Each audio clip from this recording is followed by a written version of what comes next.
Napakarami ng problema ng bansa sa kasalukuyan. Pero isa sa pinakamainit na issue ngayon ay itong nangyayari kay Commodore Tariela ng Philippine Coast Guard, ang spokesperson ng Philippine Coast Guard. At ang kanyang mga maanghang na pahayag laban sa leader ng China na si Xi Jinping. At yung kanyang caricature na ipinakita at nagbunsod pa ng marami pang mga pahayag galing kay Risa Hontiveros, kay Erwin Tulfo. At ang tanong na marami, anong nangyayari? Anong pakinabang natin dito sa mga posturing na tila kunyari ay napakatatapang nitong ating mga pinuno? Ano ang kaugnayan nito o epekto nito sa ating kaugnayang panlabas ng ating bansa o yung ating foreign relations? Ito po muli si Attorney Mike Operario. Pag-usapan po natin yan. Kamakailan lamang ay lumabas nga itong video ni Tariela na kitang-kita kung saan siya nagsisinungaling. Sinabi niya noong una na hindi daw niya binanggit yung pangalan ni Xi Jinping. Pero lumabas na sa kanyang pagtatalakay kung saan ginamit niya yung kanyang PowerPoint presentation na may larawan ng caricature ni Xi Jinping ay ilang beses niya ang binanggit ang pangalan nito. Na tila diretsang pantutuya sa presidente o leader ng People's Republic of China. Nag-react dito ang China sa pamamagitan ng kanilang embahada at nag-file ng diplomatic protest. Pero tila tahimik ang Malacanang tungkol dito at sa huling pahayag ni Claire Castro, parang sinasabi niyang sinusuportahan pa nila ang deklarasyon na ito ni Tariela. Ang pahayag ng mga senador kagaya ni Risa Hontiveros at saka ni Erwin Tulfo ay lalong nagpapaigting at nagpapainit ng diskusyon na ito tungkol sa usapin sa West Philippine Sea. Ano ang buting idinudulot ng mga pahayag na ito sa ating panlabas na kaugnayan, foreign relations, lalo na sa China? Diretsong sagot, wala.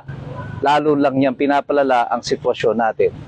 Ang foreign relations po ng bansa ay dapat na isinasagawa laging may kaugnayan at kadikit at may koordinasyon sa Department of Foreign Affairs. Iyan po ang formal na ahensya ng pamahalaan na dapat ay nakikipag-ugnayan sa mga karating nating mga bansa, kagaya po ng China. Hindi dapat nagpapahayag ang sino mga iba pang empleyado ng pamahalaan na opisyal, kagaya ni Tariela, sapagkat siya ay miyembro at spokesperson pa ng Philippine Coast Guard, bahagi ng hukbong sandatahan ng Pilipinas. At ang mga maanghang na pahayag nito ay tila nagbabadya o tila ba nag-iimbita ng mas malalim na kaguluhan. Iba po yung magpa-file ka ng diplomatic protest, iba yung mangiinsulto ka ng pinuno ng ibang bansa. At sa ginawa po ni Tariela bilang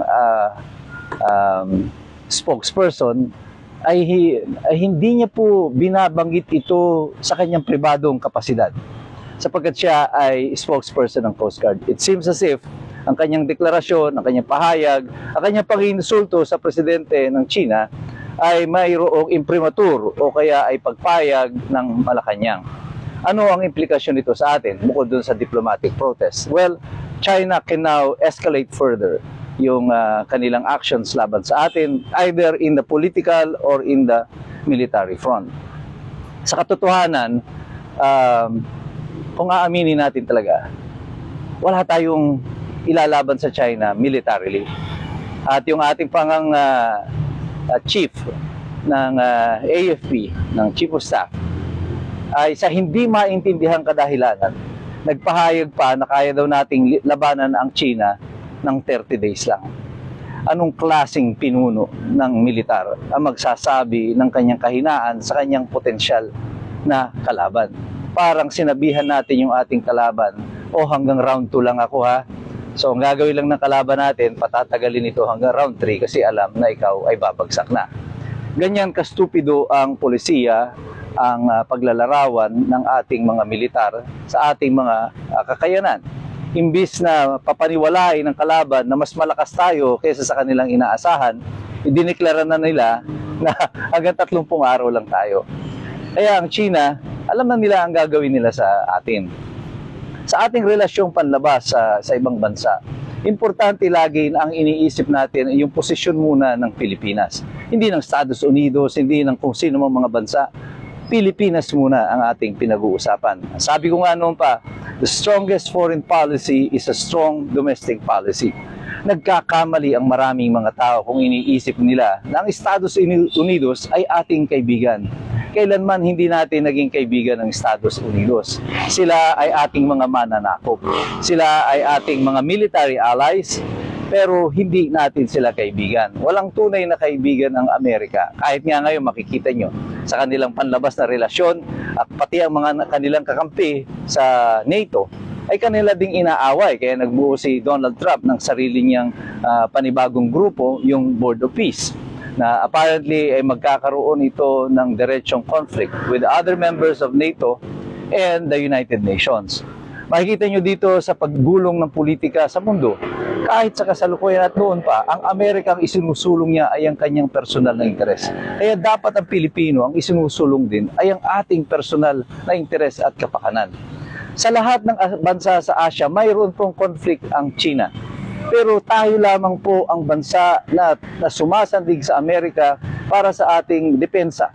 Ang Vietnam, ang Thailand, ang Malaysia, ang Indonesia ay sa sarili nila umaasa. Pero tayo, para tayo mga tuta na kailangan sunod ng sunod sa mga Amerikano. At tila ba para sa akin, ang paglalarawan na ito nila Tariela at ng membro ng mga AFP, pati nila Gibo Teodoro sa kanilang mga pahayag noon, ay para bang iniimbitahan nila ang China sa isang giyera na alam naman nating hindi natin kakayanin. Mas masidhi po ang pagtutol ko sa isang digmaan laban sa kahit na anumang bansa, kagaya ng China. Sapagkat ako po ay nandito sa Bataan. Ang Bataan po ay karating ng Maynila, at kung magkakaroon po ng giyera, one of the primary targets will be Metro Manila at saka ang Bataan. Metro Manila because this is the financial center. Ang Bataan sapagkat nandito mga agro-industrial and military complex. Ito po ginagawa ang mga bala. Nandito po yung Bataan Refining Corporation ng Petron. Nandito po yung mga power plants. At marami pang mga industriya na kakailanganin para makipagdigma tayo. Kaya kung ako ang China at tayo ay lulusubin nila, uunahin ko ang Bataan at ang Maynila. Sino magdedepensa sa amin dito? Si Risa Hontiveros, si Tulfo. Ang ating mga pinuno ay mga hangal kung sila'y naniniwala na mananalo tayo sa isang digmaan laban sa China.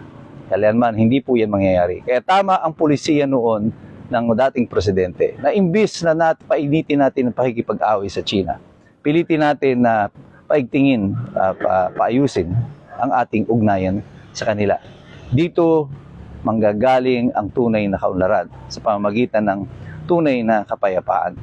Ang Estados Unidos ay maaari pa rin natin maging kaalyado, pero hindi ibig sabihin nun kailangan natin maging kaaway ang China. At ang posturing na ito ng Malacanang, nila Tariela, ng Coast Guard, nila Risa Hontiveros, at saka nito sila Erwin Tulfo, wala pong buting idinudulot sa ating bansa. Lalo lang po nila tayong inilulugmok sa kawalan. Pero sa aking sapantaha, opinion ko lang naman ito. Tila ba parang sa desperasyon nila ay mas okay sa kanila na pumasok tayo sa isang digmaan upang manatili lamang sila sa kapangyarihan. Sana naman po ay hindi, sapagkat kung ninakawan na nga ang taong bayan, ayun ay papatayin pa tayo sa pamamagitan ng pagpasok sa isang digmaan upang manatili lamang sila sa pwesto. Tayo po ay patuloy na sumali dito sa diskurso nito. Mag-participate po tayo, pero patuloy tayong mag-aral. Sapagkat alam nating lahat, ang lahat ng mga iskumbro, alam natin, mahirap makialam ang taong walang alam. God bless you. God bless us all. Mabuhay ang Republika ng Pilipinas.